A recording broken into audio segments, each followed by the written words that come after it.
오늘의 말씀 사사기 5장 1절에서 16절 말씀입니다. 이날에 드보라와 아비노함의 아들 바락이 노래하여 이르되 이스라엘의 영솔자들이 영솔하였고 백성이 즐거이 헌신하였으니 여호와를 찬송하라. 너희 왕들아 들으라. 통치자들아 귀를 기울이라. 나 곧 내가 여호와를 노래할 것이요 이스라엘의 하나님 여호와를 찬송하리로다. 여호와여, 주께서 세일에서부터 나오시고 에돔 들에서부터 진행하실 때 땅이 진동하고 하늘이 물을 내리고 구름도 물을 내렸나이다. 산들이 여호와 앞에서 진동하니 저 신의 산도 이스라엘의 하나님 여호와 앞에서 진동하였도다. 아나세 아들 삼갈의 날에 또는 야엘의 날에는 대로가 비었고 길의 행인들은 오솔길로 다녔도다. 이스라엘에는 마을 사람들이 그쳤으니 나 드보라가 일어나 이스라엘의 어머니가 되기까지 그쳤도다. 무리가 새 신들을 택하였으므로 그때의 전쟁이 성문에 이르렀으나 이스라엘의 4만 명 중에 방패와 창이 보였던가. 내 마음이 이스라엘의 방백을 사모함은 그들이 백성 중에서 즐거이 헌신하였음이니 여호와를 찬송하라. 흰 나귀를 탄 자들, 양탄자에 앉은 자들, 길에 행하는 자들아 전파할지어다. 활 쏘는 자들의 소리로부터 멀리 떨어진 물 깃는 곳에서도 여호와의 공의로우신 일을 전하라. 이스라엘에서 마을 사람들을 위한 의로우신 일을 노래하라. 그때의 여호와의 백성이 성문에 내려갔도다. 깰지어다, 깰지어다. 드보라여, 깰지어다, 깰지어다. 너는 노래할지어다, 일어날지어다. 바락이여, 아비노함의 아들이여, 내가 사로잡은 자를 끌고 갈지어다. 그때 남은 귀인과 백성이 내려왔고 여호와께서 나를 위하여 용사를 치시려고 내려오셨도다. 에브라임에게서 나온 자들은 아말렉에 뿌리 박힌 자들이요 베냐민은 백성들 중에서 너를 따르는 자들이요 마길에게서는 명령하는 자들이 내려왔고 스불론에게서는 대장군의 지팡이를 잡은 자들이 내려왔도다. 이사갈의 방백들이 드보라와 함께하니 이사갈과 같이 바락도 그의 뒤를 따라 골짜기로 달려내려가니 루벤 시냇가에서 큰 결심이 있었도다. 내가 양의 우리 가운데 앉아서 목자의 피리 부는 소리를 들으면 어찌 됨이냐. 루벤 시냇가에서 큰 결심이 있었도다. 1997년 11월 22일 IMF 구제 금융을 신청하게 된 것에 대해서 김영삼 대통령의 국민 담화가 있던 날에 그날의 뉴스앵커 오프닝 멘트는 다음과 같습니다. 실로 부끄럽고 치욕스런 한 주일을 보냈습니다. 신경제를 내세우면서 세계 부자 대열에 끼었다고 자랑하던 게 엊그제 같은데 하루아침에 빚더미 삼류 국가로 전락했습니다. 당시 기업들은 줄도산했고 하루아침에 실직자들이 쏟아져 나왔습니다. 길거리엔 노숙자들로 붐볐으며 처지를 비관하여 자살하는 사람들도 많았습니다. 대한민국 국민들은 시류에 젖어 하루아침에 사는 낙을 잃어버리고 말았던 그런 시절이었습니다.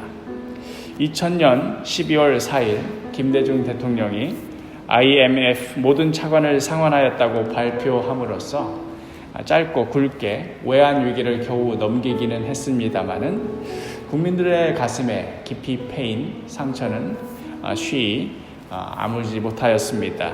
이러한 침울한 상황 가운데 온 국민의 가슴에 희망을 불어넣어주는 사건이 있었으니 그것은 바로 2002 한일 월드컵이었습니다.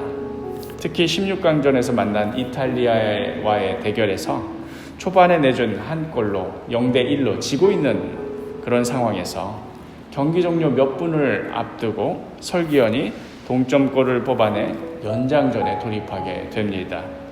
이후 골든골을 넣고 대한민국 대 이탈리아의 피말리는 접전 끝에 연장전 종료 몇 분을 앞두고 이영표가 올린 크로스를 안정환이 기막힌 점프력으로 헤딩하며 골든골을 만들어냅니다. 그리하여 이탈리아를 꺾고 축구 약체 국가인 대한민국이 8강에 진출하게 되는 대역전극이 벌어졌던 것이지요. 사실 거의 20년에 해당하는 먼 일의 축구 경기 이야기를 제가 말하고 있습니다만은 성도 여러분들 머릿속에는 다 그 장면이 생생하게 기억에 남을 겁니다. 왜냐하면 당시에는 TV를 켰다 하면 안정환이 헤딩으로 골든골을 성공시키는 그 장면을 이런 각도에서도 보여주고 저런 각도에서도 보여주고 원래 속도로도 보여주고 슬로우 모션으로도 보여주고, 그래도 그 당시에는 많은 국민들이 그 장면이 진리인 줄 모르고 환호했습니다. 많은 국민들이 우리도 할 수 있다 하는 그런 희망을 그 짧은 장면 속에서 보았던 것이지요. 오늘 함께 읽은 본문은 시류에 빠져있던 대한민국 국민들이 월드컵 경기를 통해 다시 희망을 품기 시작했던 당시의 그 들썩임과 비슷한 느낌을 줍니다. 사사기 5장에 들어와서는 사사기 4장에 나왔던 장면들을 이렇게도 보여주고 저렇게도 보여주면서 그 당시에 느꼈던 위기와 긴박함을 표현하고, 또한 동시에 극적인 승리에 따른 감격과 감동을 찬양으로 표현하고 있습니다. 그리하여서 실제 사건을 기록한 4장의 이 분량보다도 그때 일을 회상하면서 감격적으로 노래로 표현한 5장의 분량이 더 긴 이유도 여기에 있습니다. 억눌려 살아왔던 세월이 길었던 만큼이나 해방의 감격이 더욱 컸던 것이지요. 무려 20년이라는 시간 동안 찍소리도 못해보고 야빈 왕의 폭정 아래서 피눈물 나는 세월을 보내야만 했습니다. 저항하려고 해도 900대나 되는 병거 때문에 이렇다 할 저항 한번 못해보고 숨 죽이고 살다가 결정적인 순간 다볼산 아래 기손강가에서 펼쳐진 접전에서 그 모든 병거가 순식간에 무용지몰이 되고 거물급 장수 시스라가 벗은발로 도망치는 일이 벌어지고 말았으니 이것은 전쟁 상식으로는 도저히 벌어질 수 없는 일이 벌어진 것입니다. 이에 일대 모든 왕들과 통치자들은 할 말을 잃었을 것입니다. 그들을 향해 드보라와 바락은 더욱더 소리를 높였을 것입니다. 오늘 본문의 3절, 너희 왕들아 들으라, 통치자들아 귀를 기울이라. 나 곧 내가 여호와를 노래할 것이요 이스라엘의 하나님 여호와를 찬송하리로다.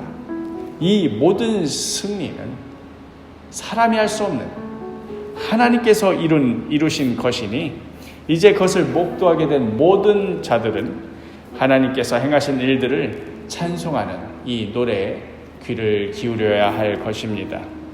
그러나 아쉽게도 이 감격과 기쁨에 마음 편히 동참하지 못하는 자들도 있었습니다. 15절 하반절부터 17절까지 보면 루벤 시냇가에서 큰 결심이 있었도다 하는 표현에서 큰 결심이 있었다는 말은 앉아서 계속 생각만 하고 있었다 하는 뜻입니다. 16절에 내가 양이 우리 가운데 앉아서 목자의 피리 부는 소리를 들으면 어찌 됨이냐. 루벤 시냇가에서 큰 결심이 있었도다. 또 이어지는 17절에는 길랏은 요단강 저쪽에 거주하며 다는 배에 머무름이 어찌 됨이냐. 아셀은 해변에 앉으며 자기 항만에 거주하도다. 이 싸움에서 이렇게 극적으로 이길 줄 알았더라면 누군들 동참하고 싶지 않았겠습니까? 그러나 900대 병거 대 막대기 물맷돌의 싸움은 누가 봐도 뻔한 변론이었습니다. 전쟁에 나가봐야 개죽음 당할 것이 뻔한데 용기를 내기가 쉽지 않았을 것입니다. 여호와 하나님의 이름으로 싸움터로 죽음의 자리로 나아가는 동족들의 뒷모습을 보면서도 지금이야말로 함께 힘을 모아야 되는 때인 줄을 뻔히 알면서도 현실이라는 차가운 벽 앞에서 그들은 나몰라라 했습니다. 그리하여 루벤 지파 사람들은 양의 우리에 앉아서 목자의 피리 부는 소리나 듣고 있었고, 길앗은 강 건너에서 불 구경하듯 있었고, 단 지파와 아셀 지파에는 배에 머물러 있었거나 항만에 거주해 있었습니다. 그리고 드디어 놀라운 승리의 소식이 들려왔을 때 그들은 이 찬송 소리가 들릴 때마다 부끄러워서 어찌할 바를 몰랐을 것입니다. 사랑하는 사도교회 식구 여러분, 우리가 이 땅에서 최후의 싸움을 다 마치고 이제 영광스러운 주님 앞에 서게 되는 날, 그 아름다운, 그 놀라운 찬송 소리가 들릴 때에 그 찬송을 이렇게도 불러보고 저렇게도 불러봐도 그 감격과 기쁨을 주체할 길이 없어서 그렇게 높이 부를 때 과연 우리도 그 찬송 소리에 동참하게 될까요? 혹은 그저 겨우 구원만을 받아 그 찬송 소리에 감히 동참하지도 못한 채 부끄러워하게 될까요? 오늘 하루 각자 부르심을 받은 그 자리에서 선한 싸움을 싸우게 될 때에 믿음의 눈으로 하나님 바라보면서 담대히 나아가서 생명을 걸고 싸워 승리하는, 그리하여 예비되어 있는 저 의의 면류관을 쓰고 영원히 찬송할 그 소망으로 살아가는 복된 하루가 되기를 간절히 축복합니다.